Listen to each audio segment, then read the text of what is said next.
नमस्कार दोस्तों। स्वागत है आप सभी का हमारे YouTube चैनल आलोक ज्ञान गंगा में। मित्रों, हम हाजिर हैं विश्वास का बंधन का 7वां भाग लेकर के। अगर आपने इस कहानी के पहले भागों को अभी तक आपने नहीं देखा है तो डिस्क्रिप्शन में मैंने उसका लिंक दे दिया है। इस भाग को देखने से पहले, कहानी को पूरा समझने के लिए इसके पहले के भागों को अवश्य देखें। तो चलिए मित्रों, देर ना करते हुए कहानी को शुरू करते हैं। इधर मुन्ना के साथ दुकानदार और एक दो लड़के धड़ाधड़ उस कमरे के अंदर चले आए थे। कौशल बेपरवाह होकर के फर्श पर आंखें बंद करके लेटा हुआ था। ए उठ, यहाँ क्या कर रहा है? वहाँ सामान तेरा हुआ बाप देखेगा। मुन्ना गुस्से से कौशल को पैर से मारता बोला था। मुझे नींद आने लगी थी तो मैं यहाँ आ कर के सो गया। अलसाने का नाटक करता वो उठ बैठा था। अपने पिता का नाम लेने पर कौशल का खून खौल उठा था, पर वो भारती के मिलने से बेहद खुश था, इसलिए चुपचाप उठ गया। दुकानदार पहले ही जा चुका था। अब अपनी नींद खत्म कर और चल करके सामान गाड़ी लोड करो। अब अपनी नींद खत्म कर और चल करके सामान गाड़ी में लोड करो। हमें घर जाना है। ठीक है चलो, वो हौले से बोलता बाहर निकलने लगा था। कुछ देर बाद मिनी ट्रक पर सारा सामान लाद करके वो दोनों घर चल पड़े थे। कौशल की आंखें खुशी से जगमगा रही थी। अब उसे एक दिन तलाशना था जब वो भारती और अपने बच्चे से मिलने जाता। उसे कुछ तो करना ही था, पर क्या? आज वो बहुत दिनों बाद चैन से सोने वाला था, क्योंकि वो जान चुका था कि भारती और उसका बच्चा सही सलामत है। वो मन में भगवान का धन्यवाद करने लगा था। इधर माँ आज आपकी बेटी बहुत खुश है। मैं बता नहीं सकती हूँ कि मैं कितनी खुश हूँ। सारे रास्ते चुप रह करके रोती भारती घर में घुसते ही खुशी से उछलाती पद्मा जी को पकड़ करके गोल गोल घुमाने लगी थी। अरे अरे, मैं गिर जाऊंगी, क्या हो गया है तुझे? वो बौखला गई थी। मनोज सोफे पर बैठ करके उसकी खुशी को देख करके मुस्कुरा दिया। ओ जब से आया था उसे कभी खुल करके हंसते नहीं देखा था। अरे मेरा बच्चा! उन्हें छोड़ करके भारती दौड़ती सोहम को नींद से उठा करके ले आई थी।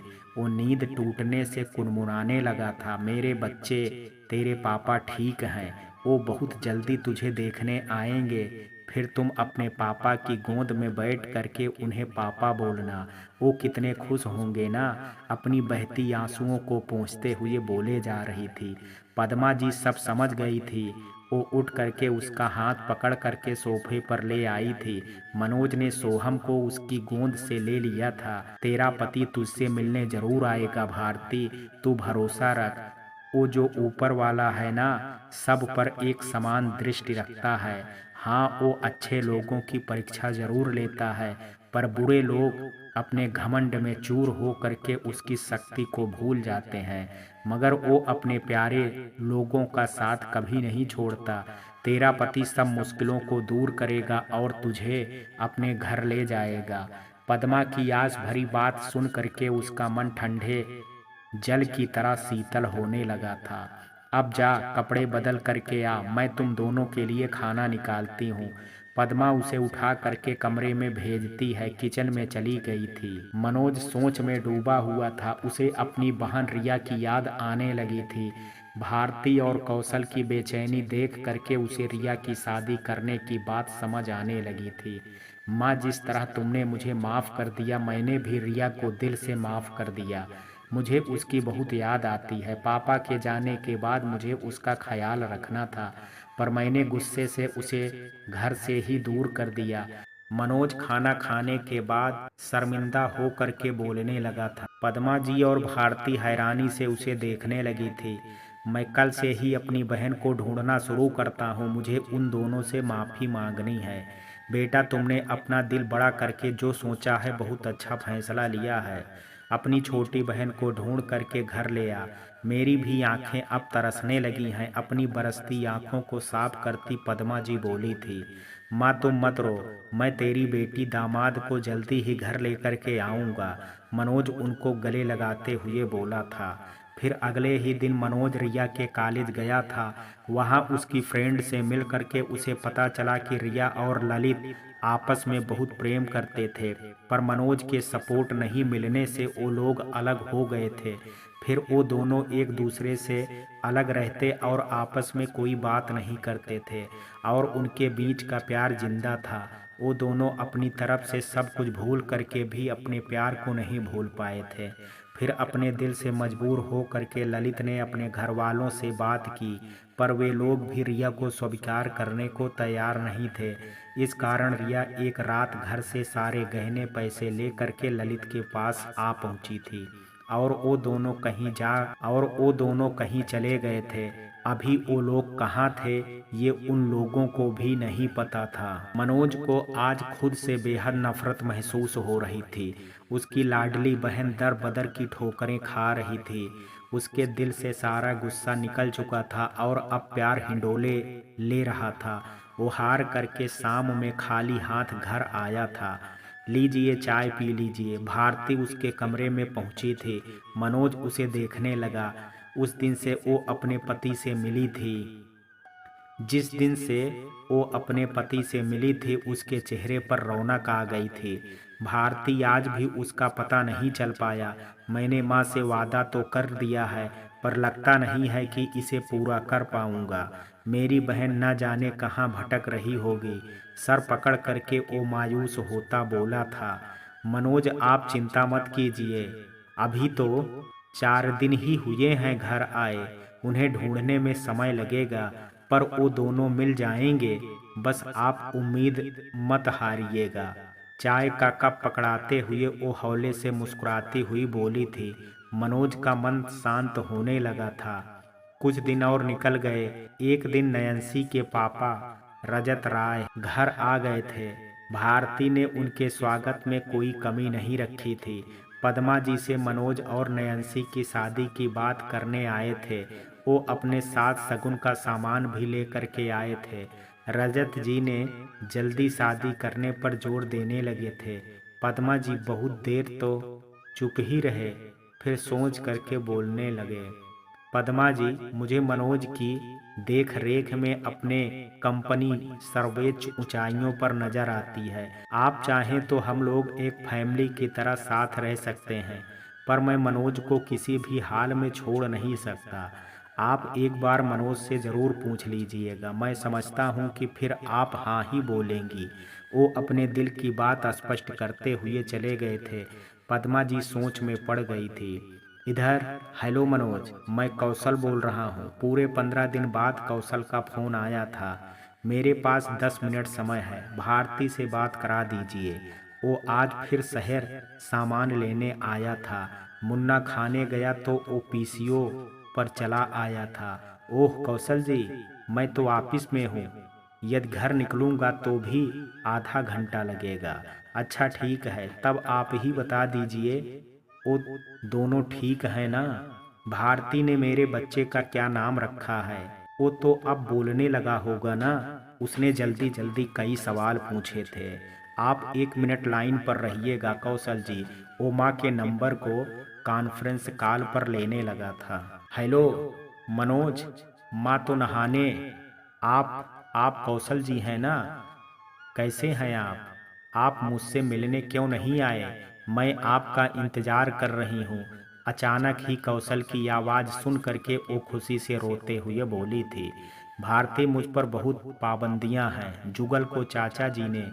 वो धीरे धीरे सारी बात बताने लगा था। भारती रोने लगी थी। उन लोगों को इतना दर्द और जिल्लत मिलने की बात सुन करके उसका कलेजा कांपने लगा था। भारती तुम रो मत, अभी कुछ कुछ ठीक है। तुम हमारे बच्चे के बारे में बताओ ना।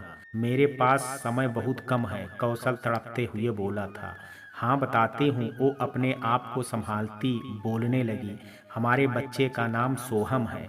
आपको पता है उसने सबसे पहले पापा ही बोलना सीखा था। आप किसी तरह एक बार मुझसे मिलिए ना, मैं आपको जी भर करके देखना चाहती हूँ। सोहम भी आपसे मिलना चाहता है ना बेटा? वो वहीं दीवार पकड़ करके चल रहा था। बेटा अपने पापा को बुलाओ, बोलो पापा। भारती उसे गोंद में लिए सिखाने लगी थी। पापा पापा वो हंस करके बोलने लगा था। कौशल अपने बच्चे की आवाज़ सुन करके रो पड़ा था। हाँ मेरे बच्चे, मैं तेरा पापा हूँ, पर तेरा पापा बहुत अभागा है। मैं तुझे गोद में भी नहीं ले सकता, पर मैं आऊँगा बेटे, ज़रूर आऊँगा। मैं तुझसे मिलने बहुत जल्द आऊँगा।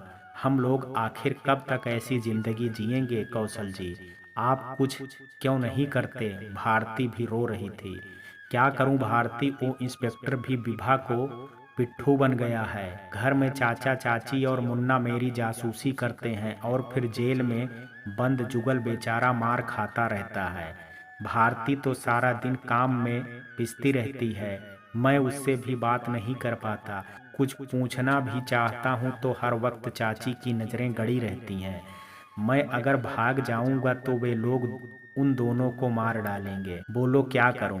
पर मैं सोहम के जन्मदिन पर किसी तरह से तुम्हारे पास जरूर आऊंगा। तुम मेरा इंतजार।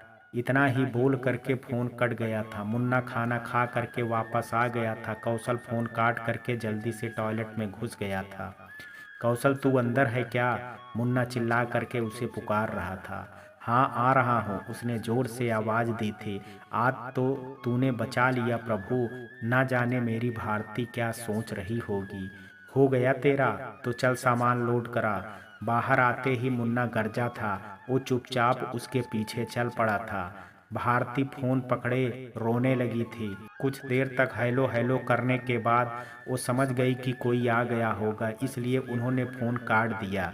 वो फोन रख करके भगवान के आसन के आगे आ बैठी थी। प्रभु, मैंने ऐसा कौन सा अपराध कर दिया जो मुझे अपने पति से दूर रहना पड़ रहा है? मैंने हमेशा आपकी पूजा की है, पर मेरे पूरे परिवार को आपने बिखेर करके रख दिया।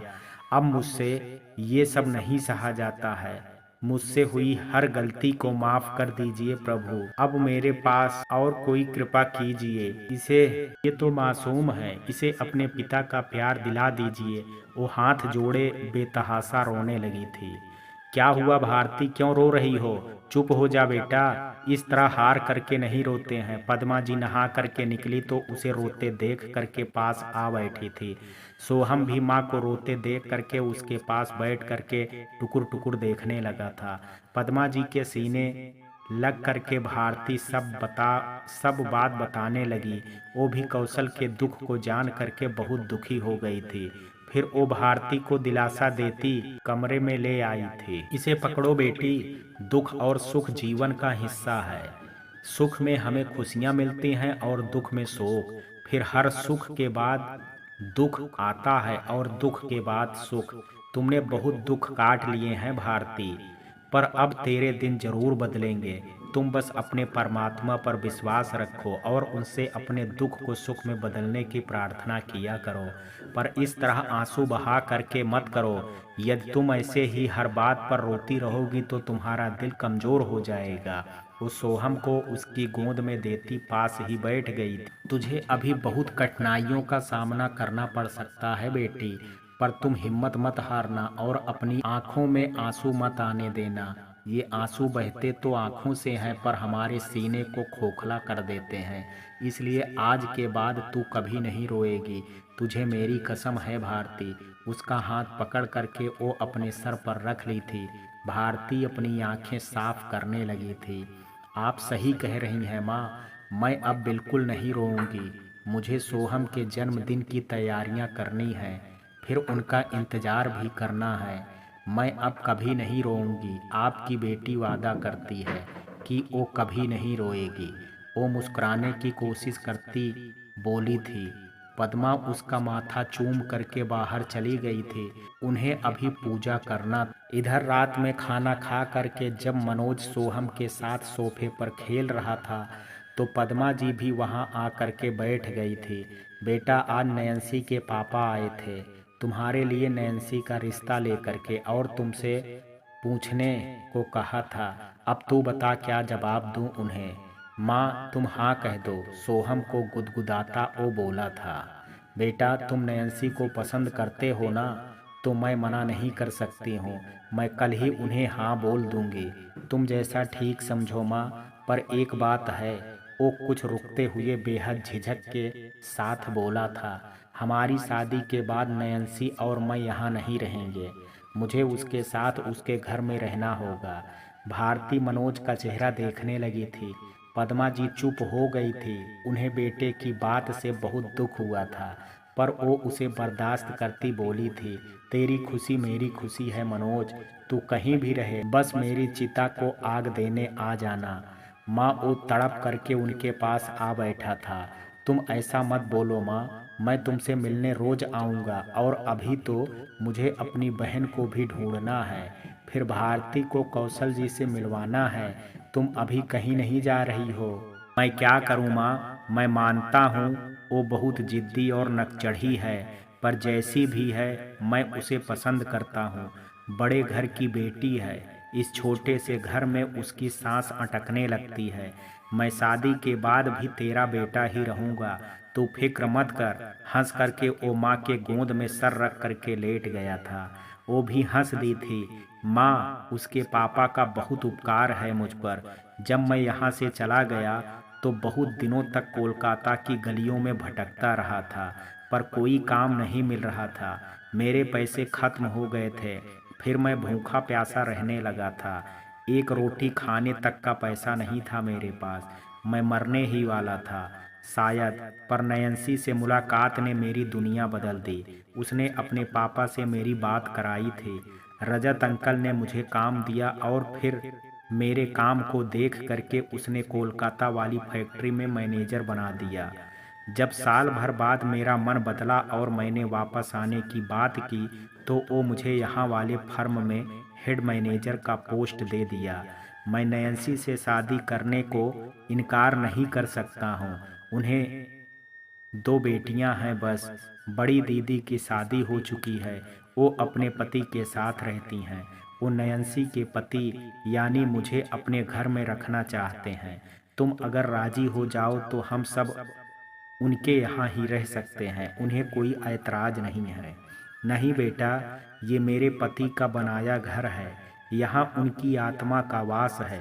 मैं उनको छोड़ करके कहीं नहीं जा सकती, और फिर मेरे पास भारती और सोहम तो है ना। वो मनोज को समझाते हुए बोली थी, पर माँ, जब भारती चली जाएंगी तब तुम अकेली कैसी रहोगी। बेटा, तू कभी कभी मुझसे मिलने आते रहना, फिर रिया मिल जाएगी तो वो भी मुझसे मिलने आया करेगी ना। मैं ठीक रहूंगी, और फिर बाद की बात में करेंगे। अभी आज में जो खुशियां मिल रही हैं मुझे उसे समेटने दे। वो हंस करके उसका बाल सहनाने लगी थी।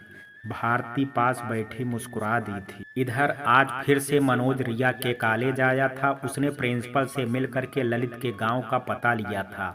अब वो उसके गांव रामपुर जा करके पता लगाने वाला था, पर परसों सोहम का बर्थडे था तो पहले उसकी तैयारी जरूरी थी। वो ऑफिस निकल गया था। हाँ भाई साहब, जब बच्चों ने तय कर लिया है तो मुझे ये रिश्ता मंजूर है। आप जब चाहें हम मंगनी करने को तैयार हैं। रजत जी के आने पर पद्मा जी ने सारा निर्णय उन पर छोड़ दिया था।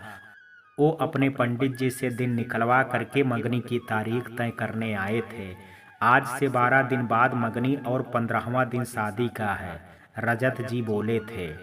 पर हम इतनी जल्दी तैयारी कैसे करेंगे, वो परेशान हो उठी थी। आपको चिंता करने की कोई ज़रूरत नहीं है पद्मा जी, सारा इंतजाम मेरे बंगले पर हो। आपको बस परिवार आना है, बाकी के काम मेरे नौकर सब देख लेंगे। उस शान से बोल करके चले गए थे। पद्मा जी गुमसुम रह गई थी। दूसरे दिन सुबह उठ करके भारती सोहम को गोद में लिए मंदिर आ गई थी। आज उसका पहला जन्मदिन था। हे माँ, मेरे बच्चे को आयु दे, इसे इसके पिता और बड़े भाई से मिला दे, इसके हिस्से की खुशियों से इसकी हथेली भर दे माँ। भरी आंखों से उसने प्रार्थना की थी। दोपहर ढलने लगी थी। कौशल बेचैन सा हो गया था। आज उसे किसी तरह भारती के पास जाना था। उसने दिल से भगवान से प्रार्थना की थी। शायद इसलिए बिमल चाचा दुकान पर सामान लेने आ पहुँचे थे। कौशल ने अपने चारों ओर देखा। चाचा जी और मुन्ना खाना खा करके सोने चले गए थे। चाचा, मुझे आपकी मदद चाहिए, विमल जी ने कुर्सी पर बैठते हुए कौशल ने धीरे से कहा था। वो उसका मुंह देखने लगे थे। आपको बस ये करना है, बोल करके वो धीरे धीरे उन्हें समझाने लगा था।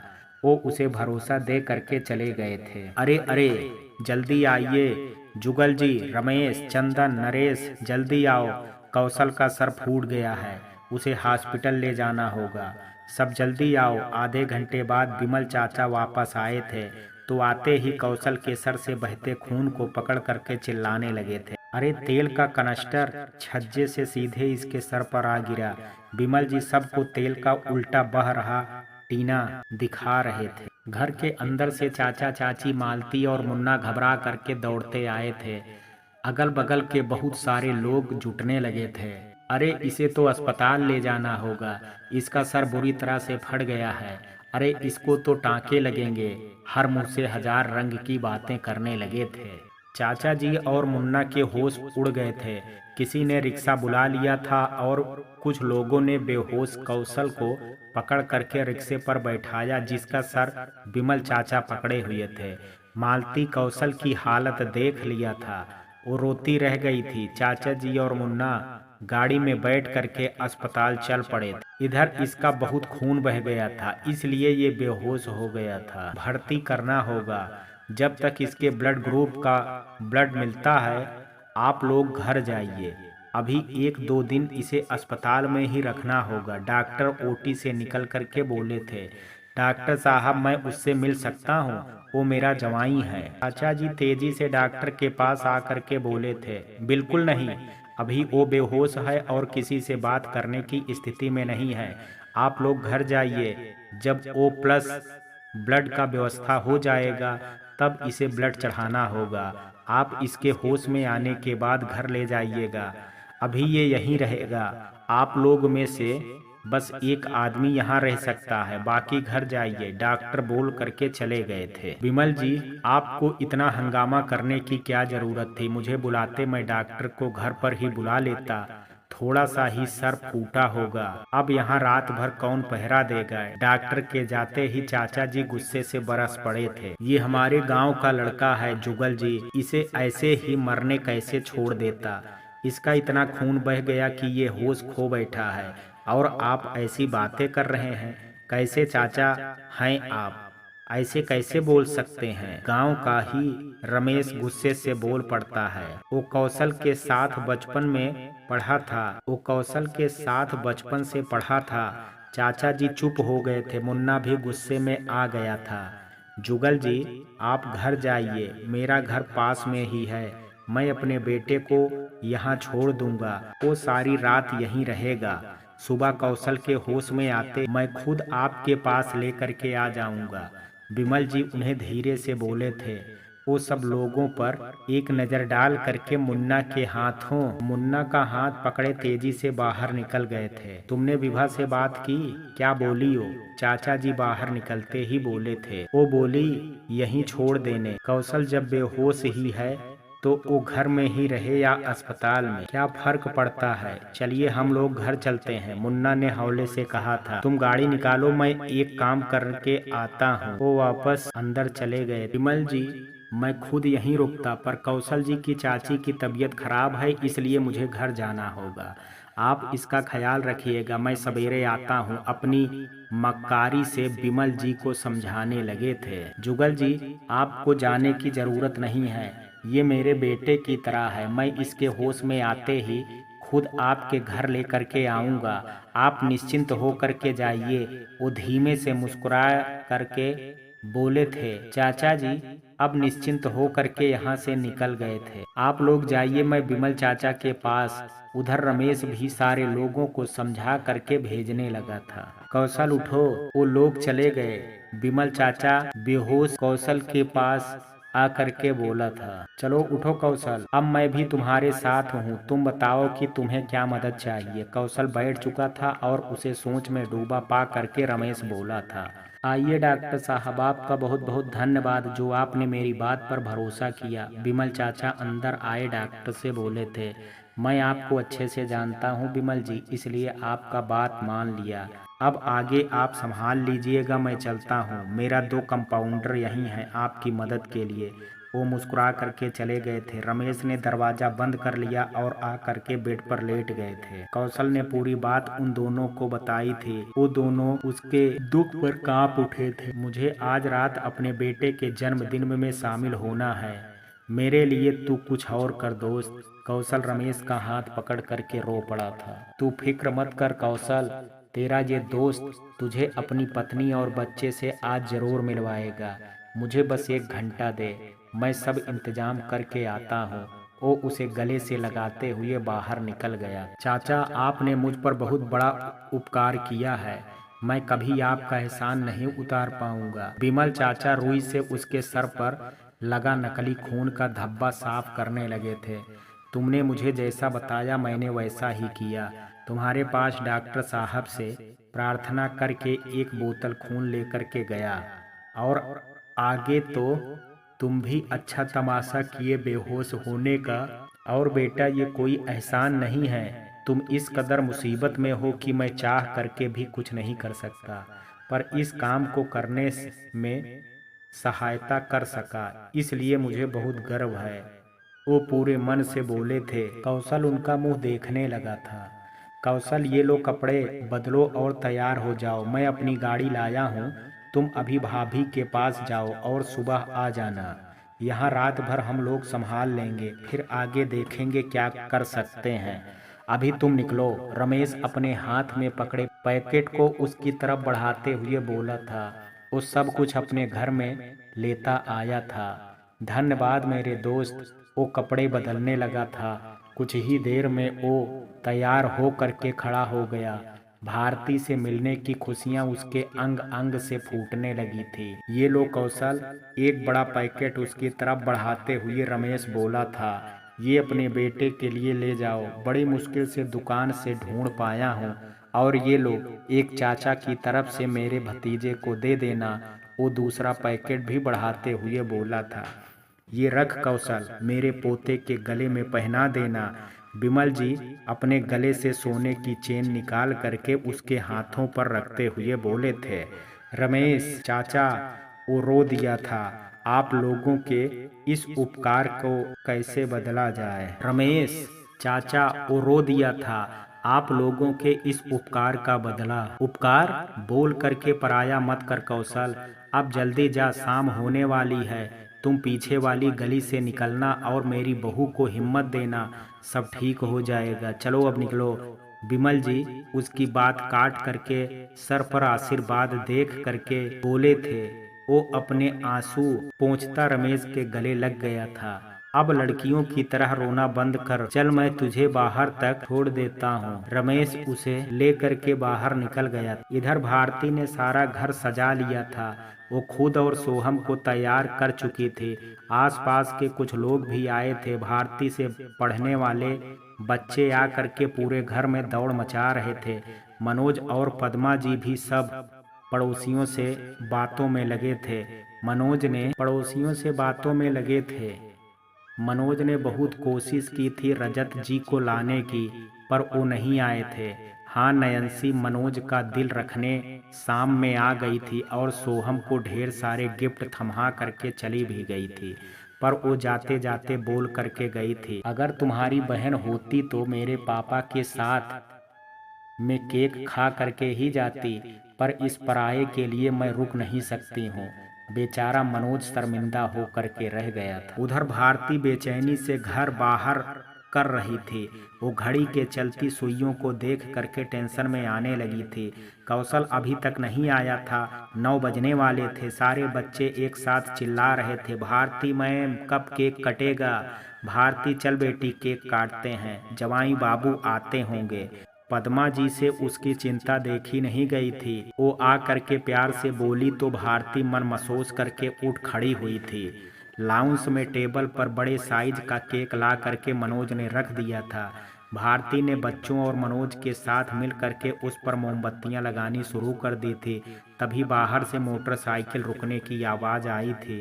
भारती दौड़ करके बाहर निकली थी। उसके सामने से कौशल हाथों में पैकेट पकड़े चला आ रहा था। भारती ने रोते हुए उसकी ओर दौड़ लगा दी थी। मनोज और पद्मा जी भी अंदर से निकल आए थे। आप आ गए, मैं कब से आपका इंतजार कर रही थी। वो रोती कौशल के गले से लग गई थी। कौशल ने भी उसे कस करके भींच लिया था। दूर खड़ी पद्मा जी की आंखें भीग गई थी। चलो बेटी अंदर आओ, जमाई बाबू आप भी आइए, आपका स्वागत है अपनी ससुराल में। पद्मा जी ने वहां जा करके उन दोनों से कहा था। भारती को अब होश आया था। वो शर्माती कौशल से अलग हुई थी। कौशल ने झुक करके पद्मा जी के पैर छुए थे। वो उसे मन से आशीष दी थी।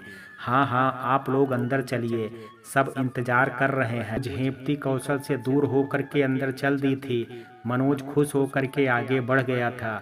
आइए कौशल जी, हम सब आपकी राह देख रहे थे। वो खुश दिली से कौशल के गले लग गया था। मेरा बेटा। कौशल ने सोहम को देखते ही गोद में भर करके रोना शुरू कर दिया था। सब लोग उसे देख करके पूछने लगे थे, ये सोहम के पापा हैं? विदेश में काम करते हैं, छुट्टियां मुश्किल से मिलती हैं। आज पहली बार बच्चे को देख रहे हैं, इसलिए रोने लगे हैं। मनोज सबको शांत कराते हुए बोला था, आइए हम लोग केक काटते हैं। 2 घंटे बाद पूरा घर शांत हो गया था। सारे पड़ोसी और बच्चों की टोली जा चुकी थी और अब वो चारों लाउंज में बैठे थे। सोहम कौशल के गोद में सो चुका था। सब लोग खाना खा करके बैठे हुए थे। आपका बहुत बहुत धन्यवाद माँ, जो आपने मेरी पत्नी और बच्चे का इतना ध्यान रखा। अपनों से धोखा खा करके हम दोनों अंदर से टूट गए हैं। ऐसे में आपका सहारा भारती के लिए नई रोशनी के समान है। मैं आपका शुक्रिया किस मुंह से करूं? कौशल हाथ जोड़ करके पद्मा जी से बोला था। बेटा, मैंने कुछ नहीं किया है, ये सब प्रभु की माया है। इसके घर में आने से मुझे बेटी और नाती दोनों मिले हैं। धन्यवाद तो मुझे आपका करना चाहिए, वो हंस करके बोली थी। पर आपने बहुत बड़ा रिस्क लिया यहाँ आने के लिए। अगर आपके चाचा जी को पता चलेगा तो वो फिर से बहुत कुछ कर सकते हैं। पद्मा जी उससे बोली थी। कौशल जी, हम यहाँ के पुलिस से आपके बारे में सारी बात कर सकते हैं, वो आपकी मदद करेंगे, मनोज बोला था। नहीं मनोज, विभा और सुबोध की पहुँच बहुत ऊपर तक है। वो पैसों के बल पर कहीं भी पुलिस को खरीद सकते हैं। अगर उसे पता चला कि भारती और सोहम यहाँ हैं तो वो फिर से मेरे बच्चे को छीन लेंगी और मैं कुछ नहीं कर पाऊंगा। वो औरत हम दोनों को बस तड़पते देखना चाहती है, कौशल बेबस हो करके बोला था। तो क्या आप सारी जिंदगी ऐसे ही जिल्लत झेलेंगे? क्या सोहम कभी अपने पापा का प्यार नहीं पाएगा? क्या मैं अपने घर कभी नहीं जाऊंगी? भारती रुंधे स्वर में बोली थी। नहीं भारती, मैं कुछ सोच रहा। जुगल ने मेरी जान बचाई है, पर वो बहुत दर्द झेल रहा है। मैं उन दोनों को कैसे छोड़ दूं? हमने जहां 1 साल तक जुदाई का दर्द सहा है, 2 साल और सह लेंगे, फिर जुगल की 2 साल की सजा खत्म हो जाएगी। उन दोनों को वहां से मुक्ति दिला करके मैं तुम्हारे पास आ जाऊंगा।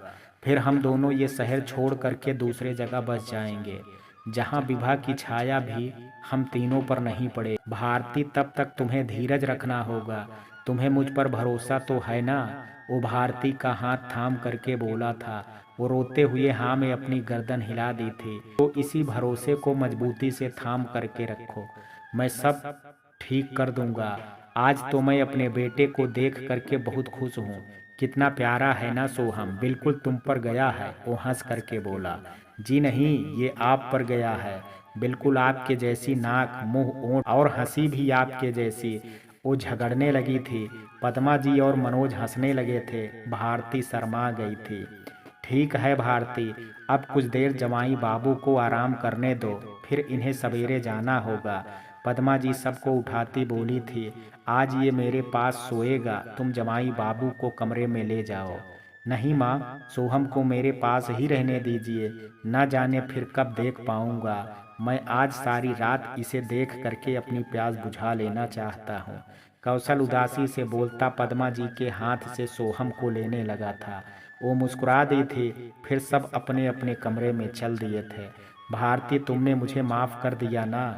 तुम मुझसे नाराज नहीं हो ना? कौशल प्यार से उसके लटों को संवारते बोला था। मैं आपसे कभी नाराज नहीं थी कौशल जी, बस कुछ गुस्सा था जो पिछले 1 साल में दूर हो गया। अब तो बस प्यार ही है जो मुझे आपसे है। और इस प्यार के सहारे मैं सारी जिंदगी काट सकती हूँ। उसके कंधे पर सर रखती वो निश्चिंत हो करके बोली थी, भारती मैं भी हरदम बस तुम्हें ही याद करता हूँ। तुम्हारी बहुत याद आती है। तुमसे बिछड़ करके मैंने रातों को सोना छोड़ दिया था। कौशल अपनी बाहों में उसे समेटने लगा था। वो अपने आंसुओं से भरी आंखों को उसके सीने पर रख करके हंसते हुए बंद कर ली थी।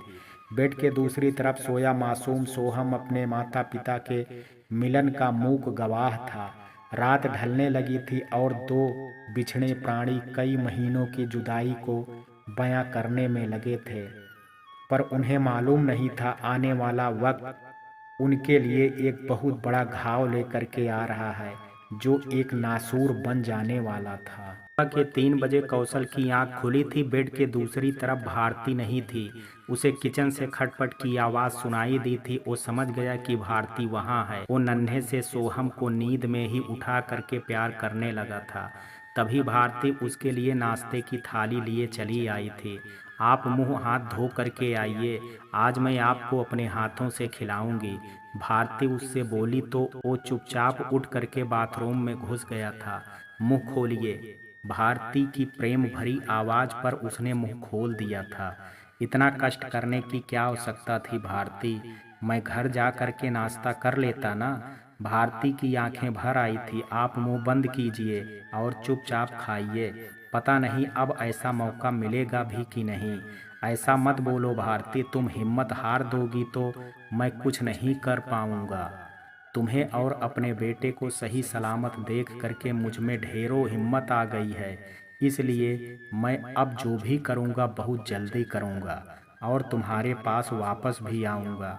वो जोश में बोला था। भारती हौले से मुस्कुरा दी थी। कुछ देर बाद वो चलने के लिए तैयार था। भारती पद्मा जी और मनोज को उठाने जा रही थी, पर कौशल ने मना कर दिया था। भारती, तुम्हें अपना और सोहम दोनों का ख्याल रखना होगा। मुझे ये मौका ही बड़ी मुश्किल से मिला था। कुछ समय तो जरूर लगेगा, पर तुम घबराना मत। भगवान ने तुमसे तुम्हारा घर छीन लिया है, पर तुम्हें बहुत अच्छे लोगों के पास आसरा दिया है। अब मैं चलता हूँ, अपने साथ सबका ख्याल रखना। वो बेहद दुखी हो करके बोला था। भारती कौशल से कस करके लिपट गई थी। उसने भी अपनी बाहें उसके चारों ओर फैला दी थी। वो धीरे धीरे सिसकने लगी थी। जल्दी आइएगा। कौशल ने भारती को समझा करके बड़ी मुश्किल से खुद से अलग किया और सोहम को गोद में ले करके चूमते हुए बाहर निकला था। भारती भी पीछे आने लगी थी। बेटा, आप चिंता मत कीजिए, आपकी पत्नी और बेटा मेरे पास पूरी तरह से सुरक्षित हैं। पद्मा जी लाउंज में बैठी थी। उन्हें आते देख करके उठ गई थी। कौशल के उदास चेहरे पर मुस्कान आ गई थी। मैं भारती को अपनी बहन की तरह मानता हूँ कौशल जी। आपके आने तक इनकी और सोहम की पूरी जिम्मेदारी मेरी है। मैं इन्हें खुद से भी ज़्यादा संभाल करके रखूँगा। आप इनकी तरफ से बेफिक्र रहिएगा। मनोज भी कमरे से निकल करके बोला था। कौशल उन दोनों का प्यार देख करके नतमस्तक हो गया था। भारती को आपके जैसी माँ और मनोज जैसा भाई मिला। अब उसकी चिंता करने की कोई मुझे ज़रूरत नहीं है। वो रुंधे स्वर में बोलता पद्मा जी से आशीर्वाद लेने लगा था। भारती, तुम्हें देने के लिए मेरे पास यही बस कुछ रुपए हैं, रख लो। कुछ नोटों को मोड़े कौशल ने उसके हाथों में देने के लिए बढ़ाया था। ये वही पैसे थे जो उसे बिमल चाचा ने आते वक्त भारती को देने के लिए बोले थे। आप मेरी चिंता मत कीजिए, मैं ट्यूशन पढ़ा करके अपना खर्च निकाल लेती हूँ। आप रखिए इसे, कभी ज़रूरत होगी तो खर्च कीजिएगा।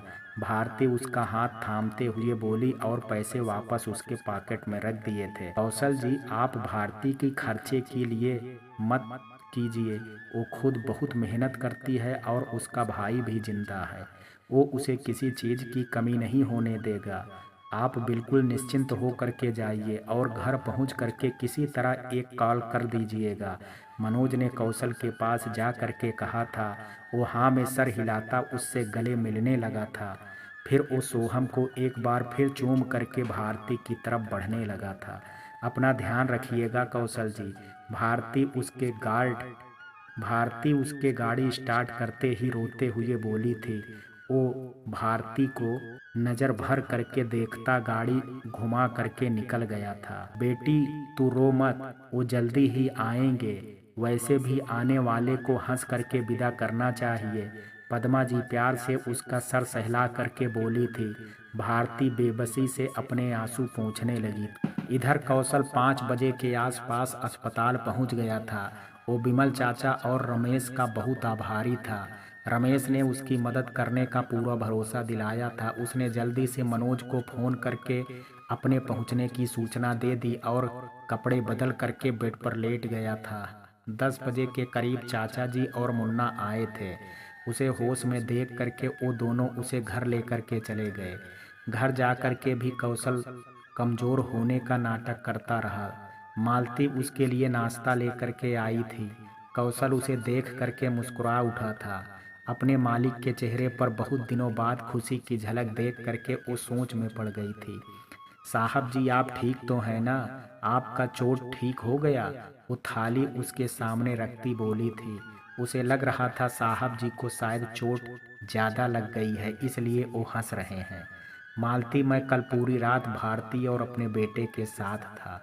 वो दरवाजे की तरफ देखता धीरे से बोला था। मालती की आंखों से 2 बूंद आंसू लुढ़क आए थे। सच में साहब आप सच बोल रहे हैं? दीदी कैसी हैं? मेरा भतीजा कैसा है? पर आप तो अस्पताल में थे ना? आंसू पोंछते हुए वो वहीं बैठ गई थी। धीरे धीरे मालती कोई सुन लेगा, वो मुंह पर उंगली रख करके बोला था। कल वो हुआ सब नाटक था। कल मेरे बेटे सोहम का जन्मदिन था, तो उससे मिलने जाने के लिए मैंने इतना नाटक किया था। वो दोनों बिल्कुल ठीक हैं।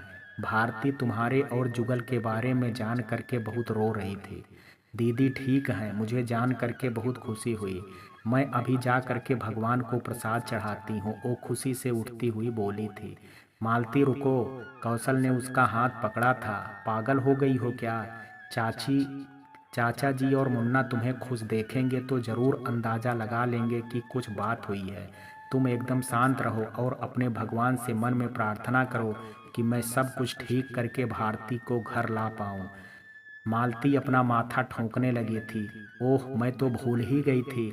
साहब जी मैं अपनी खुशी मन में ही मना लूँगी, पर मैं आपके लिए बहुत खुश हूँ। भारती दीदी ठीक हैं, ये सुन करके मुझे भी बहुत राहत मिली। अब मैं जाती हूँ साहब जी, वरना चाची को शक हो जाएगा। वो बोलती उठ करके बाहर चल पड़ी थी। कौशल खुशी से खाने लगा था। कौशल नाश्ता करके दुकान पर बैठ जाना। अभी तक कई ग्राहक वापस लौट गए हैं। चाचा जी अंदर आते हुए उसे गौर से देखते हुए बोले थे। शाम तक मुझे आराम करने दीजिए, अभी मेरा सर घूम रहा है।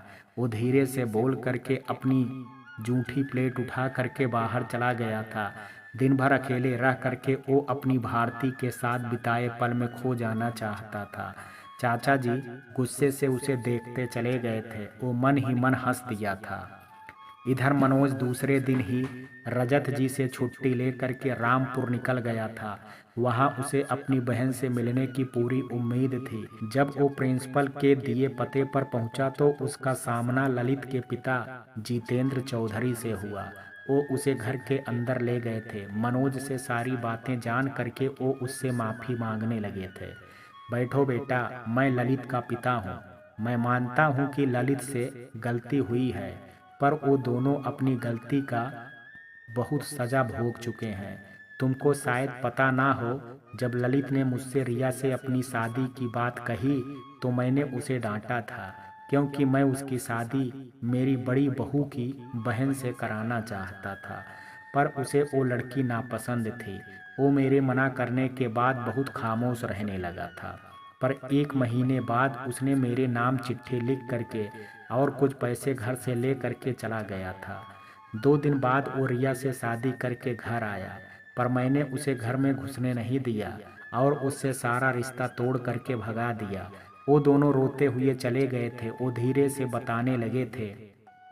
तभी नौकर चाय लेकर के आ गया। मनोज अपनी बहन की इतनी बेकदरी पर बहुत हताश हो गया था। 1 साल तक उनको कोई अता पता नहीं था। ललिता की माँ उसकी याद में बीमार रहने लगी थी और अब मुझे भी पश्चाताप होने लगा था। बड़ी बहू सुनंदा ने मुझसे हाथ जोड़ करके ललित को माफ़ करने और ढूंढने को कहा था, क्योंकि उसे पता था कि ललित उसकी बहन से कभी शादी नहीं करता। वो अपनी सास को बेटे के गम में घुलते देख करके डर गई थी। इतने दिन में उसकी बहन की शादी भी हो गई थी और वो अपनी ससुराल में बहुत खुश थी। सुनंदा बहुत समझदार लड़की, वो एक बात की खातिर अपने परिवार को बिखरने नहीं दे सकती थी। मैंने उसकी बात मानी और दूसरे दिन से ही बड़े बेटे मदन के साथ ललित को ढूंढने लगा था। वो दोनों एक झुग्गी बस्ती में रह करके अपना जीवन काट रहे थे। उनके पास का सारा पैसा खत्म हो चुका था और अब ललित मजदूरी करने लगा था। रिया बहू माँ बनने वाली थी, पर अच्छी खुराक ना मिलने से बेहद कमज़ोर हो गई थी। मैं उन दोनों की इतनी बुरी हालत देख करके रो उठा था। मैंने उनसे माफ़ी मांगी और उन्हें घर ले आया। जितेंद्र जी पूरी बात बता करके चुप हो गए थे। टेबल पर रखी चाय ठंडी हो चुकी थी, किसी ने उसे हाथ नहीं लगाया था। चाचा जी, अब मेरी रिया कैसी है? मुझे उसे एक बार देखना है, प्लीज उसे बुला दीजिएगा। मनोज का सब्र अब खत्म होने लगा था, वो रो दिया था। बहू, छोटी बहू, जरा इधर आना तो, उन्होंने आवाज लगाई थी। जी पिताजी, कोई काम? सर पर आंचल रखे रिया वहां आई थी। उसकी नज़र मनोज पर पड़ी और वो चुप हो गई थी। अचानक ही वो वहां से भागने लगी थी। रिया, रिया, रुको, अपने भाई को माफ नहीं करोगी? मनोज की रोती आवाज पर वो पीछे पलटी थी। मनोज रोते हुए बाहें फैलाए खड़ा था। भैया, मुझे माफ़ कर दीजिए, मैंने बहुत बड़ी गलती कर दी। मुझे घर से भागना नहीं चाहिए था। वो जोर से रोती उसके बाहों में समा गई थी। जितेंद्र जी ने अपनी भीगी आंखें साफ करने लगे थे। अरे बहू, अब रोना बंद भी करो। अपने भाई का स्वागत आंसुओं से ही करोगी क्या? जाओ, ललित को फ़ोन करके जल्दी घर आने को बोलो और अपने भाई को खाना खिलाओ। जितेंद्र जी ने हंस करके कहा तो रिया चुप हो करके मनोज के गले से अलग हुई थी। रिया, सारी गलती मेरी थी। पापा के जाने के बाद मुझे तुम्हारी खुशियों का ख्याल रखना था, पर मैंने तुम्हारी इच्छाओं को मारना चाहा। तुझे ललित से अलग करके दुख दिया और फिर तुझे घर से भागने पर मजबूर कर दिया। पर आज तू मुझे माफ कर दे बहन, मनोज ने उसके आंसू पोंछते हुए कहा था। बेटा, गलती सबसे हुई थी और उसकी सजा सबने भोगी है। इसलिए बीती बातों को भूल करके अब आगे की खुशियों का आनंद लो। एक छोटे से बच्चे को गोद में लिए एक अधेड़ औरत अंदर आई थी। लो बेटा, ये तुम्हारा भांजा है। मनोज ने बच्चे को लपक करके गोद में ले लिया। ओह, मैं मामा बन गया, ये तो बहुत प्यारा है। माँ इसे देखेंगी तो खुशी से नाचने लगेंगी। मैं अभी माँ को फोन करता हूँ। अभी नहीं बेटा, तू इसे अपने साथ ही ले जा करके अपनी माँ को दिखाना, तब वो ज़्यादा खुश होंगी। जितेंद्र जी ने मनोज को रोकते हुए कहा था। रिया हंसते हुए खाना बनाने चली गई थी। 2 घंटे बाद सबने भोजन कर लिया था और अभी एक साथ बैठे बातें कर रहे थे। जितेंद्र जी, उनकी पत्नी मदन, ललित, सुनंदा और रिया। ललित ने मनोज से माफ़ी मांग ली। मनोज अपनी बहन को घर ले जाना चाहता था, पर गांव घर के कुछ अलग रिवाज थे। शादी के बाद पहली बार मायके जाने और वो भी छोटे बच्चे के साथ, तो अच्छा दिन बनने पर ही वो अपने मायके जा सकती थी। इसलिए जितेंद्र जी ने मना कर दिया। मनोज ने भी उसे अपने साथ ले जाने का विचार त्याग दिया था। ललित, पंडित जी से दिन निकलवा करके मुझे फ़ोन करना, मैं तुम दोनों को लेने आ जाऊंगा। मनोज ने बच्चे को प्यार करते हुए कहा था। आपको आने की ज़रूरत नहीं है भैया, मैं खुद रिया और विनोद को ले करके आ जाऊंगा। ललित ने बच्चे का नाम लेते हुए कहा था। वो खुश हो गया था। पूरा दिन बिताने के बाद मनोज अपने घर जाने को तैयार था। उसने सबके साथ ढेर सारा फोटो खींच लिया था ताकि माँ को दिखा सके और वो अपने नाती को देख करके संतोष करे। उसके जाते समय रिया खूब रो रही थी। मनोज ने उसे चुप कराया और जल्दी आने की बात बोल करके लौट गया। पद्मा जी बेहद खुश थी। अपनी बेटी, जमाई और नाती की फोटो देख करके उनके पैर जमीन पर नहीं टिक रहे थे। वो बार बार भारती को सौभाग्यशाली बता रही थी। भारती, तेरे घर में आते ही मेरा बेटा लौट आया और अब बेटी भी आ जाएगी। तेरे कदम मेरे घर के लिए बहुत शुभ है भारती। मेरी दुआ है भगवान तेरी हर मनोकामना पूर्ण करे। मैं बाजार से मिठाई लेकर के आती हूँ। उसका मुंह चूमती वो उठ करके बाजार चल पड़ी थी। भारती फीकी हंसी हंस दी थी। इतना भाग्यशाली होती है तो मैं अपना बेटा नहीं खोती और मुझे अपने पति के घर से यूं भागना नहीं पड़ता, वो उदासी से सोचने लगी थी। भारती आप कुछ मत सोचिए, जब सब कुछ मैं अब मैं सब कुछ ठीक करूंगा। मेरी एक बहन अपने घर में खुश है, अब मुझे अपनी दूसरी बहन का घर बसाना है। मनोज ने उसे सोचों के भंवर से बाहर निकालते हुए कहा था। भारती उसका मुंह देखने लगी थी। इधर अब पद्मा जी की रिया से अक्सर फोन पर बात होती थी।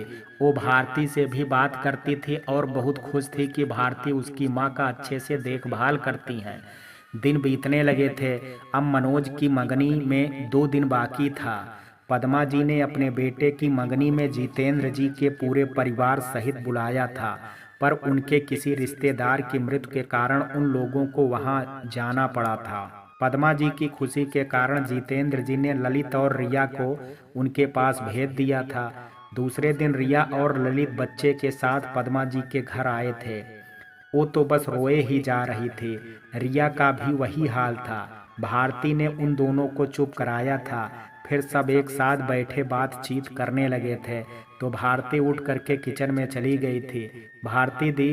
कुछ देर बाद रिया भी किचन में आई थी। मैं आपको दी बोल सकती हूँ ना? हाँ रिया, तुम मुझे बेझिझक दी बोल सकती हो।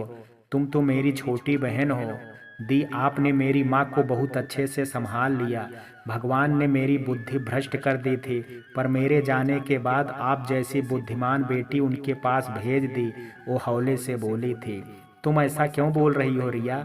प्यार करने में कोई बुराई नहीं होती है। फिर शायद ऐसा ही तुम्हारे किस्मत में लिखा था, वरना तुम अपने भाई के होते हुए भी इतने दुख नहीं झेलती। अब मुझे ही देख लो, मैं सब कुछ होते हुए भी अपने घर से भाग करके इतनी दूर आ गई हूँ। माँ ने मुझे बताया कि बीती बातों को याद करके वक्त नहीं वापस आता है, बस वापस आती हैं दुख और अफसोस की वो लम्हे जिनको छोड़ करके हम फरहर पाए होते हैं। भारती हौले से मुस्कुराती उसका हाथ पकड़ करके स्टूल पर बैठा दी थी। मेरी प्यारी रिया, जिन बातों से हमें ठेस पहुँचे, हमें उस कमजोर लम्हे में वापस नहीं जाना चाहिए। रिया, मैं तुम्हारे लिए बहुत खुश हूँ। तुम्हें माँ, भाई, पति और ससुराल वालों का प्यार सब कुछ मिल गया है। दी, आपके जीवन में भी जल्दी ही सारी खुशियाँ वापस आएंगी। आप खुद को अकेला मत समझिए, अब हम सब आपके साथ हैं। हम मिल करके आपको जीजू से मिलवाएंगे। वो भी हंस दी थी। शाम में मनोज पूरे परिवार के साथ बाजार निकला था, पर भारती उसके साथ नहीं गई थी क्योंकि उसके छात्रों के टेस्ट चल रहे थे। मनोज ने रिया और ललित को कपड़े और बच्चे के लिए ढेर सारे खिलौने और कपड़े खरीदे थे। मंगनी की सारी तैयारियां रजत जी ने एक होटल में करवाई थी। सारा कुछ इंतजाम उन्हीं ने किया था। बस मनोज को अपने परिवार को ले करके जाना था। रिया और ललित के साथ पद्मा जी बातें कर रही थी जब नैन्सी चली आई थी। नमस्ते आंटी। हाय मनोज, कैसे हो आप लोग? वो मुस्कुरा करके बोलती सोफे पर बैठ गई थी। पद्मा जी ने फीकी मुस्कान के साथ उसे आशीर्वाद दिया था। ये कौन है? नयंसी रिया और ललित को देख करके पूछ बैठी थी। ये मेरी बहन रिया और ये उसके हस्बैंड ललित हैं। ये प्यारा सा छोटू इनका बेबी है। मनोज विनोद को गोद में ले करके उठा था। Oh hi Riya, hello Lalit, how are you? Riya और ललित उसका मुंह देखने लगे थे। जहां उनके लिए कोई खुशी नहीं थी, उन दोनों के मुंह से एक साथ निकला था, फाइन। नैन्सी वापस अपने पर्स से मोबाइल निकाल करके चलने लगी थी। मनोज जल्दी करो, हमें देर हो रही है। नैन्सी तुम यहीं रुको, मैं तुम्हारे लिए कॉफ़ी लेकर के आती हूँ, भारती बेहद प्यार से बोली थी। मनोज उठ करके तैयार होने चला गया था। अभी हम दोनों को मार्केट करनी है, तुम प्लीज कष्ट मत करो, हम होटल में कॉफ़ी पी लेंगे। वो नज़रें मोबाइल में गड़ाए बोली थी। भारती चुपचाप अंदर चली गई। पद्मा जी को ये सब देख करके बहुत बुरा लग रहा था। पर वो उसे कुछ बोल नहीं सकते थे। कुछ देर बाद दोनों घर से निकल रहे थे तो मनोज भारती के पास आया था। आपको बाजार से कुछ चाहिए? भारती: नहीं मनोज, आपने सब कुछ तो ला करके रख दिया है, अभी कोई चीज कम नहीं है। आप जाइए और नयंसी के साथ शॉपिंग कीजिए, वो खुश दिली से बोली थी। कल ही तो बाजार से वापस आ करके पद्मा जी ने उसके लिए साड़ी, गहनों का एक सेट और सोहम के 4 जोड़ी कपड़े ला करके थमाए थे। वो बहुत मना की थी, पर पद्मा जी ने उसे अपनी कसम दे करके चुप करा दिया था। इधर आज चाचा जी और मुन्ना में विभा के बहुत दिन से खर्चे न देने की बात को लेकर के खींचातानी हो गई थी। विभा गांव आ करके इंस्पेक्टर से मिलती थी, पर चाचा जी के पास नहीं आती थी। वो मुन्ना को पुलिस स्टेशन बुला करके उसके लिए खर्चे दे देती थी, पर चाचा चाची को अब पैसे देना बंद कर चुकी थी। वो दोनों 10 लाख का चेक खर्च नहीं करना चाहते थे, इसलिए दुकान से होने वाली आमदनी पर ही टिक गए थे। मुन्ना ने जब अपने खर्चे देने की बात की तो उन्होंने मुन्ना को गुलाम, नौकर, गुंडा और न जाने क्या क्या कहा, और विभा को भी बहुत बुरा भला कहने लगे थे। मुन्ना ठहरा गुंडा आदमी, चाचा जी को उनकी औकात याद दिला करके रख दी। आप क्या मुझे नौकर बोलते हैं? खुद के बारे में सोचा है कभी? 4 बेटों ने घर से निकाल दिया था। आप क्या थे, भिखारी? और आज अपने ही भतीजे का घर उजाड़ करके बड़ा धन्ना सेठ बने फिरते हैं। खुद की शक्ल आईने में देखिए। बड़ा आए हैं मुझे औकात दिखाने, तेरे बड़े पर निकल आए हैं बूढ़े। आज से तू अकेले कौशल पर नजर रखेगा, और यदि वो भागा तो मैं तुझसे सब कुछ छीन लूंगी। फिर हाथ में कटोरा लिए भीख मांगते रहना। विभा को जब मुन्ना ने फोन करके सारी बातें बताई तो उसने भी चाचा जी फोन पर ही खूब बेइज्जत किया और मुन्ना को वापस अपने पास बुला लिया था। मुन्ना गाड़ी लेकर के चला गया था। वैसे भी वो यहाँ रहते रहते बोर हो चुका था और अब अपने साथियों के पास जाना चाहता था। मालती दुकान पर जा करके कौशल को घर के अंदर होने वाली बात बताई तो वो थोड़ा खुश हुआ, पर उसे चाचा जी के अपमानित होने का बुरा भी लगा था। वो बहुत नर्म दिल का था। अपने घर के सारे बड़ों को खोने के बाद चाचा चाची को ही अपना बुजुर्ग मानता था। उनके लोभ में आ करके उसके परिवार तोड़ने को उसने अपनी नियति समझी थी, पर भारती से मिलने के बाद उन्हें दिल से माफ कर दिया था। शाम तक कौशल बार बार चाचा जी को दिलासा देने जाने की बात सोचता रहा था, पर उसे रात के 8 बजे से पहले दुकान से उठने की इजाज़त नहीं थी। उसका खाना भी मालती के हाथों दुकान पर ही भेजा जाता था। वो मन मारे बैठा रहा था। साहब, साहब जी जल्दी आइए। अचानक मालती की चीखने की आवाज़ पर कौशल अंदर भागा था। चाचा जी हाल में सोफे से नीचे गिरे थे और अपने हाथ से सीने के दर्द को दबाने की कोशिश कर रहे थे। चाची रोते हुए उन्हें उठाने की कोशिश कर रही थी। चाचा जी कुछ नहीं होगा आपको, मैं आपको अस्पताल ले चलूँगा। वो उन्हें कंधे पर उठा करके बाहर भागने लगा था। मालती तुम चाची को संभालो।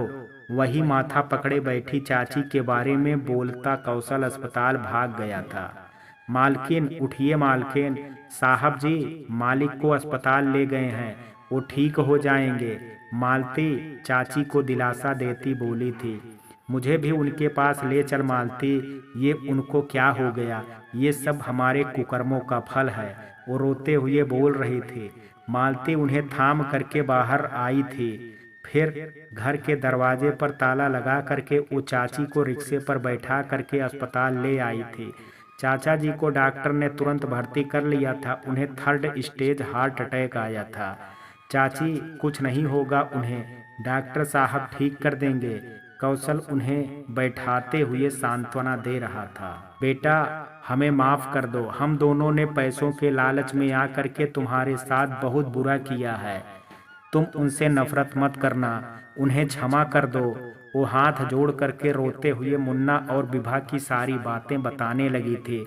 मुन्ना की बातें उनके दिल को कचोटने लगी थी, इसलिए सीने में दर्द उठ गया था। विभा के अपमानजनक बातों ने उन्हें अपनी भारी गलती का एहसास दिला दिया। वो सर पटक पटक करके रोने लगे थे। बेटा, वो तुमसे माफ़ी मांगने जा रहे थे, पर वो सीढ़ियों से ही गिर गए। चाची, सब ठीक हो जाएगा। मैं चाचा जी से नफरत नहीं करता हूँ, बस दुखी हूँ कि यदि आप लोग विभा का साथ नहीं देते तो आज मेरे बेटे और भारती को अपना घर नहीं छोड़ना पड़ता। और उन्हें गले से बोला था और उनके हाथ थाम लिए थे। सारी रात कौशल और चाची अस्पताल में ही थे। मालती को कौशल ने घर भेज दिया था। विमल चाचा जी चाची जी को देखने आए थे, पर डॉक्टर ने उनके होश में आने से पहले किसी से नहीं मिलने दिया। सुबह होते ही नर्स ने उन दोनों को बुला करके डॉक्टर के केबिन में चलने को कहा था। पूरी रात कौशल जागा हुआ था, पर न जाने सुबह के किस वक्त आंख लग गई थी। वो चाची का हाथ थाम करके नर्स के साथ चल पड़ा था। आइए बैठिए, डॉक्टर कुर्सी की तरफ इशारा करके बोले थे। चाचा जी ठीक है ना डॉक्टर साहब? कौशल बड़ी उम्मीद से बोला था। चाची भी आशा भरी आंखें डॉक्टर के चेहरे पर टिकाए थी। उनको होश आ चुका है, पर मुझे बहुत अफसोस है कि मैं आपके चाचा को ज़्यादा देर बचा नहीं पाऊंगा। उनकी हालत बहुत नाजुक है। वो बस कुछ घंटों के मेहमान हैं। आप दोनों उनसे मिल लीजिए, डॉक्टर बहुत दुखी हो करके बोले थे। चाची जी रोने लगी थी। दोनों नर्स के साथ चाचा जी के पास आए थे। वो पूरे मशीनों में उलझे थे। पैरों की आहट पर वे हल्के से आंखें खोल करके सामने देखने लगे। चाचा जी, आपको कुछ नहीं होगा। उनकी हालत देख करके कौशल की आवाज़ रुंध गई थी। वो दुख से रो पड़े थे। कौशल, हो सके तो मुझे माफ़ कर देना बेटा। ये मेरे बुरे कर्मों का फल है कि तुम्हारे जैसा अच्छा बेटा पा करके भी उसकी कद्र नहीं कर सका। अपने धन लोलुपता के लोभ में पड़ करके मैंने तुम्हारे सुखी संसार को तिनके की भांति उजाड़ दिया। कौशल बेटा, ये मति भ्रष्ट अविवेकी चाचा मरने से पहले तुझसे माफी मांगना चाहता है। मैंने जो तुम्हारे साथ किया उसका मुझे बहुत अफसोस है। मैं सब कुछ ठीक करना चाहता हूँ। अपनी भारती को ढूंढ करके लाना चाहता हूँ। अपने नाती को गोद में लेना चाहता हूँ, पर अब मेरे पास इतना वक्त नहीं है। हो सके तो मुझे माफ़ कर। वो बोलते हुए हाथ जोड़ने लगे थे, पर उनके शरीर ने साथ नहीं दिया था और सांसों की डोर टूट गई थी। उनके हाथ बेजान होकर के गिर गए थे। नहीं नहीं, आप मुझे छोड़ करके नहीं जा सकते हैं। अपनी आंखें खोलिए ना। चाची की हृदय विदारक रुलाई फूट पड़ी थी। कौशल भी चाचा जी का निर्जीव हाथ पकड़ के रोने लगा था। भगवान के घर में देर ही सही, पर एक दोषी को सजा मिल चुकी थी और वो अंतिम समय में अपनी गलतियों का एहसास कर चुका था। इधर आज मनोज की मंगनी थी। रिया और ललित माँ के साथ मंदिर गए थे। भारती नैन्सी के घर वालों को दिए जाने वाले गिफ्ट पैक करने में लगी थी। तभी दरवाजे पर डाकिये की आवाज आई थी। मैं देखता हूँ। मनोज कमरे से सोहम को गोद में लिए निकला था। भारती, मेरे हाथ में देखिए क्या है।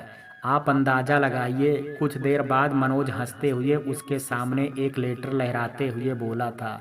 वो सोचने लगी, फिर खुश हो गई थी। उनका खत होगा, दीजिए ना मनोज। वो खुशामद करने लगी थी।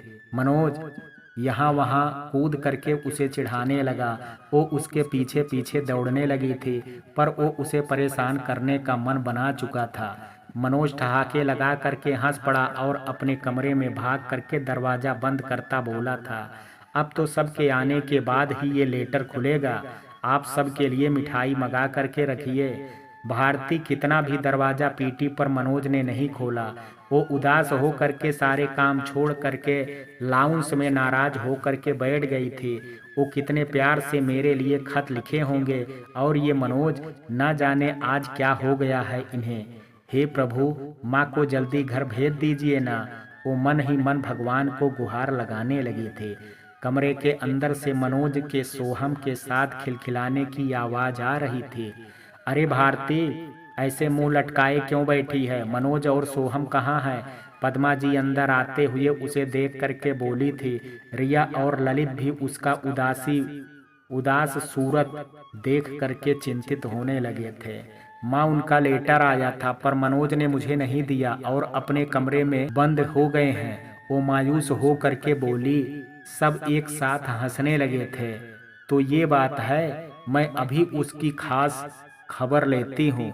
पद्मा जी प्यार से उसका सर सहला करके मनोज के कमरे की तरफ बढ़ गई थी। आपको मेरी खबर लेने की जरूरत नहीं है माँ, आपको तो मैं खबर दूंगा। ये लेटर पढ़ करके वो अपना दरवाजा खोल करके बाहर निकला था और सोहम को भारती की गोद में बैठा करके लेटर खोलने लगा था। प्लीज मनोज, ऐसा मत कीजिए, आप मुझे दे दीजिए, मैं पढ़ करके सब बात बता देती हूँ। भारती सोहम को गोंद से उतार करके उसकी तरफ लपकी पर वो दौड़ करके टेबल पर चढ़ गया था। बेटा, गलत बात है, दे दो उसका खत। पद्मा जी को भारती पर दया आने लगी थी। हाँ भैया, जीजू का लेटर है तो दे दो। जीजू का लेटर है तो दी को ही पढ़ना चाहिए। रिया भी चिल्लाई थी पर वो किसी की ना सुनकर के हंसता लेटर निकाल करके पढ़ने लगा था। भारती मुंह फुला करके सोफे पर बैठ गई थी। हाँ तो मिसेज भारती कौशल चौधरी, आपको आज से 1 महीने के अंदर सचिवालय में क्लर्क के पोस्ट पर ज्वाइन करना है। और ये रहा मैडम भारती का लेटर। वो कूद करके नीचे उतरा था। भारती अपनी नौकरी मिलने की बात सुन करके स्टेचू बन चुकी थी। बाकी सब खुशी से हंस रहे थे।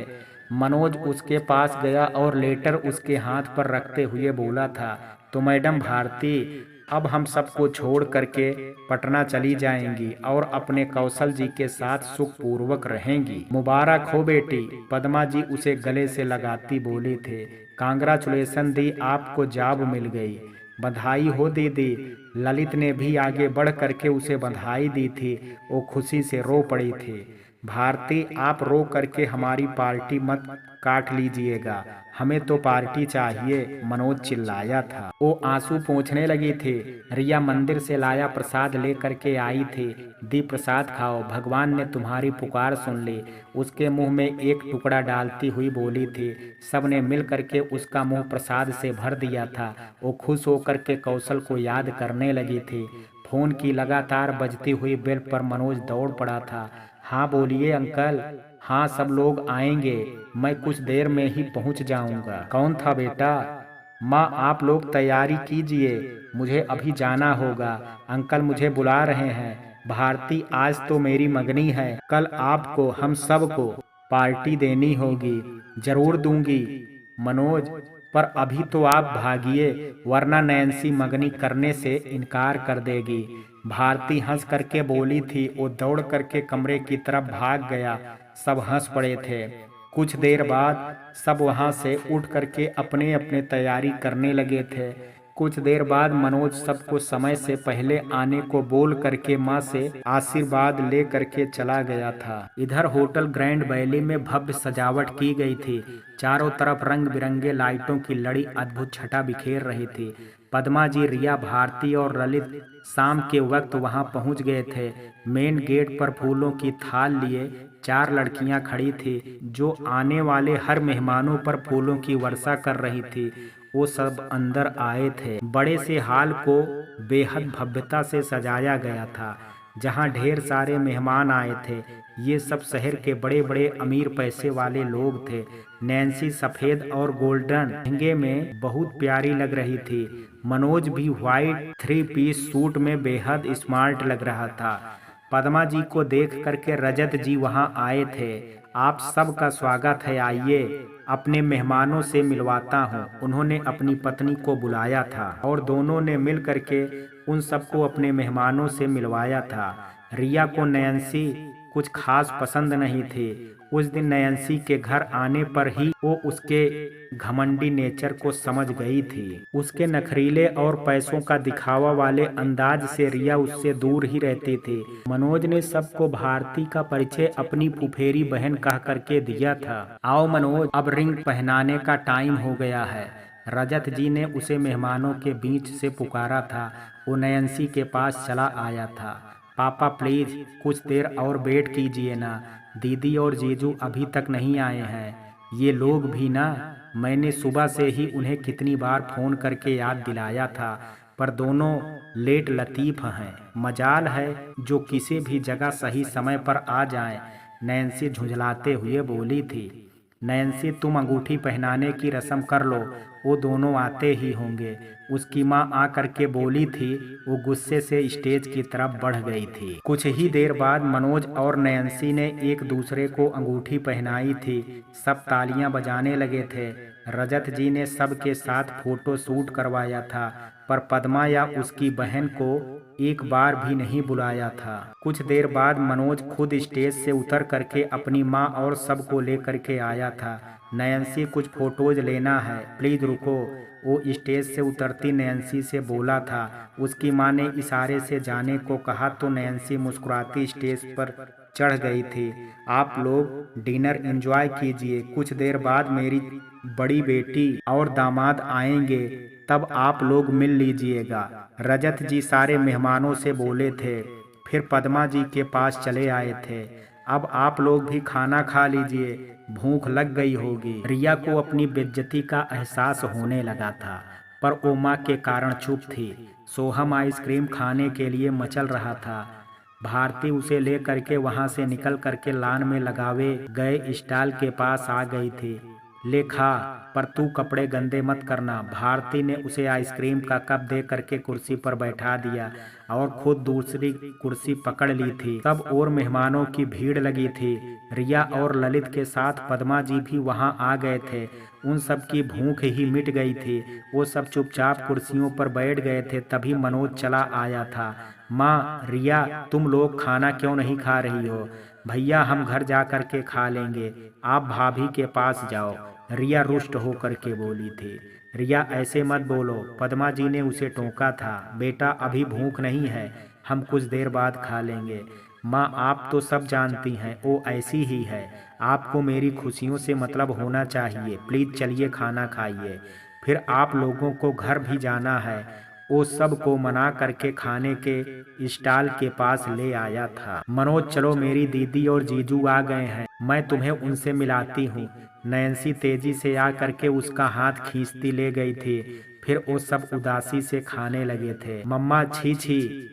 माँ, आप लोग खाइए, मैं इसे टॉयलेट करा करके आती हूँ। भारती सोहम को गोद में उठाए बाथरूम की तरफ चल पड़ी थी। फिर होटल के अंदर जा करके वो एक तरफ बने टॉयलेट में घुस गई थी। बाथरूम उधर है दीदी। बाथरूम से लौटते समय अचानक नैन्सी की आवाज पर वो सामने देखने लगी और फिर उसका खुद पर काबू रख पाना बेहद मुश्किल हो गया था। उसका पूरा शरीर ठंडा पड़ने लगा था। वो कांपती सामने देख करके दीवार पकड़ ली थी।